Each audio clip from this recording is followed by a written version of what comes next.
Welcome to Founder Stories with Galen Data. Every company founder has a story to tell, and this series is about sharing those stories. Joining me today is Graham Randall, founder of Noninvasix. Graham, thanks for taking the time to share your insights and how you started Noninvasix. Thanks, Chris. I'm happy to be here. So the first question, just a few quick questions. The very first question is, every company has a story to tell. Graham, let's hear your best elevator pitch. So Noninvasix is commercializing the very first non-invasive venous oximeter. And what does that mean? Well, we're all familiar with the pulse oximeter, right? That's the clip the doctor puts on your fingertip, and it tells you oxygenation. It's really telling you your arterial oxygenation, and your arteries, as you know, carry blood away from your heart and your lungs, and so it's oxygenated blood. So it tells you if there's gas in the tank, but it doesn't tell you if the engine is running, and that's why we want to know about venous oxygenation. Venous oxygenation tells you whether or not the amount of oxygen that's being supplied to your organs, like your brain or your stomach or throughout your body, if that oxygen is sufficient. And so right now, venous oxygenation is a invasive measure. So the first non-invasive venous oximeter would allow us to measure the adequacy of blood flow to the brain. I always tap the back of my head when I talk about pre-oxygenation. And then I point to my sternal notch when I talk about central venous oxygenation, which would give us a systemic measurement of the adequacy of oxygen. And then we can use that to diagnose and manage shock and sepsis, sepsis being the number one killer of people in hospitals today. That's amazing. And I love the pointing. That's pretty cool. What was that aha moment where you said, I just got to start this company? So I met the founders or the inventors of Noninvasix. They were both professors at the University of Texas Medical Branch down in Galveston. I met them in about 2011, and I was down there. We were, brainstorming in a conference room about applications for this technology. It was originally funded with DoD money for soldiers with traumatic brain injury. But we were, in addition to brain injury, we were writing down a bunch of other ideas, and one of them was fetal and neonatal brain oxygenation. And so that evening I went home, and out of curiosity, I Googled brain hypoxia and malpractice. And the internet lights up, right? There were like 10,000 hits, and there were all these law firms with web pages dedicated to encouraging parents to sue their OB/GYN over their baby's brain injury. And I thought, wow, that looks like market pain. And I did more research on it, and I realized that OB/GYNs have some of the highest malpractice premiums, and that they were limiting their practice because of the malpractice liability. I thought, wow, then maybe there's something there. And so we wrote 2 NIH SBIR grants, one for fetal and another for neonatal brain oxygenation monitoring. We got them both funded on the first try.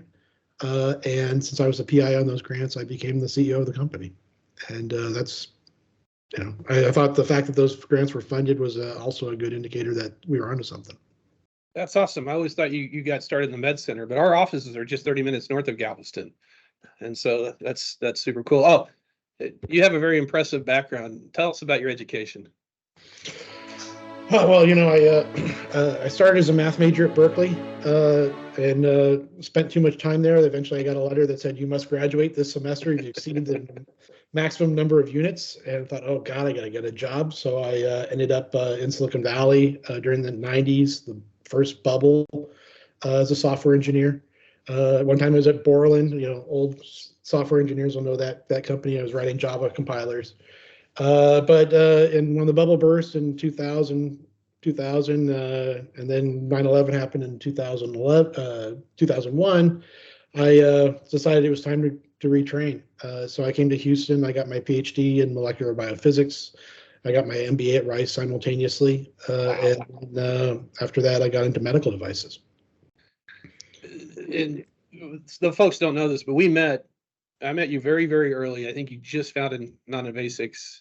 Galen wasn't even founded at that point. And, we became friends, and you were with us when we started Galen, and you always were there to give us advice and expertise. And that is something I'll always be personally grateful to you, Graham. I'm from Oklahoma, and you befriended an Okie. So with that background and all your smarts, It's definitely has made Galen a better company. So that's something that I'm definitely appreciative for. Every company has highs and lows. Can you share a couple, maybe a high and a low that stands out most in your mind? Well, they're often relative to each other, right? And the highest highs come after the lowest lows, and and that was certainly in my case it was the end of 2016. Noninvasix had run out of money, and I was writing personal checks to the company so that it could pay me federal minimum wage so I could keep my health insurance. I've got 2 kids. One's got special needs, so I needed my health insurance. And every day I was just pounding on investors, trying to get money into the company so we can move it forward. And my wife was livid. Why can't I get a job? And we went that way for about 8 months. And then in July of 2017, one morning, I woke up, kind of roll over and grab my phone like I usually do, like probably every CEO does. I'm scrolling through my email, and there's this email there from a guy named Rocco. And I opened it up, and it says, "Your startup has been identified as a candidate for Philips Healthcare's early startup engagement program. Would you like to take a call?" And, it was too early for me to process that email. So, I put it back down and tried to go back to sleep. And, just like in the movies, 15 seconds later, bolt upright. The hell. And maybe, I don't know, maybe we need to bleep out hell. So I took the call. We flew over to Eindhoven to interview. I actually had to borrow money from one of our investors to fly to Eindhoven so we could do the interview.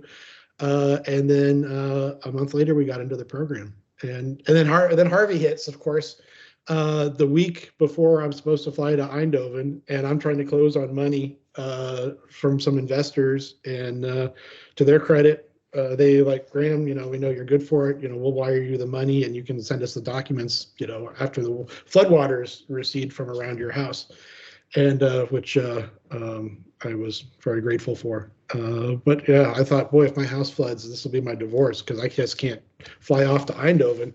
But that was that was the lowest of the lows, followed by the highest of the highs.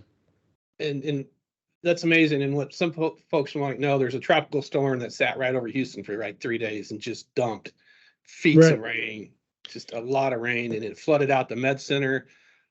Flooded out, a large portion of Houston. And so, you have this one struggle, and then you get this natural disaster struggle that follows it up. And, those are a couple lows right behind each other. And Graham, I think we had lunch about 3 days after you got that email, and you were still processing it, saying, "Look, I just got this email. I'm about to, this is a great opportunity," but you were still working through it. So I at least I lived part of that moment with you a few days after you got that email. And that's a strong memory that I have, and that's cool to see that really work out. The last question is, any advice for startup founders? Yeah, so I've been thinking about this question, and I don't want to say anything trite, like, "Oh, know your customer," or product market fit. Right. Everybody knows that stuff, right? Something I don't think we talk about enough is protecting the founder's identity, right? It's really easy when you're starting a company to get who you are and the company convolved, right? And you hear CEOs, founders say it all the time, like, "I spent $250,000 on this clinical study." Well, it wasn't your money, actually, right? You didn't spend the $250,000. The company spent the $250,000. And it's an important distinction, because eventually this company is going to be taken away from you, right? If you're lucky, you sell the company. But more likely your company's going to be wound down, or you're going to get replaced. And a big chunk of you, if you let your identity get wrapped up in being the CEO of this startup, a big chunk of you is going to be ripped away. And the first time that happened to me, I was lost, right? I was like, "Oh my God, what am I going to do now?" When you're a software engineer, you can walk across the street. If you lose your job, you can walk across the street and get a new software engineering job, right? It's there's no big shift in who your identity and who you are. But when you're the CEO of a startup and suddenly you're not, what do I do now, right? There's just just can't walk across the street. And so that was a hard transition for me the first time. And so I try to guard against that, I never liked my photo to be in the newspapers when they were talking about the company. I always say I'll put a picture of the patient or put a picture of the product. It's not about me, which is now, I don't know if you saw the last episode of Ted Lasso, but there was this scene there where, his comments on Trent Prim's book were, change the title, it's not about me, it never was, right? And I always thought that, right? Non-Invasix doesn't exist for the greater glory of Graham. And a good example of that, I think, most recently was about a year and a half ago. A Non-Invasix board decided they wanted a new CEO, and I think people expected me to get angry, pound on the table, knock over a chair or something.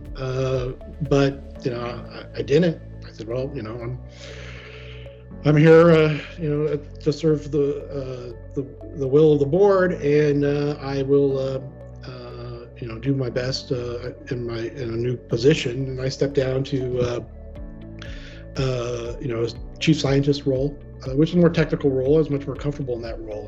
Being a CEO, there's a lot of, man-on-man, person-to-person interactions, which are not my forte, right? I have a technical background. So I got a lot of compliments from people on the board about the way I handled that, because I handled it professionally, and I did what I needed to do to keep the company moving forward, and do the best for what was for the investors.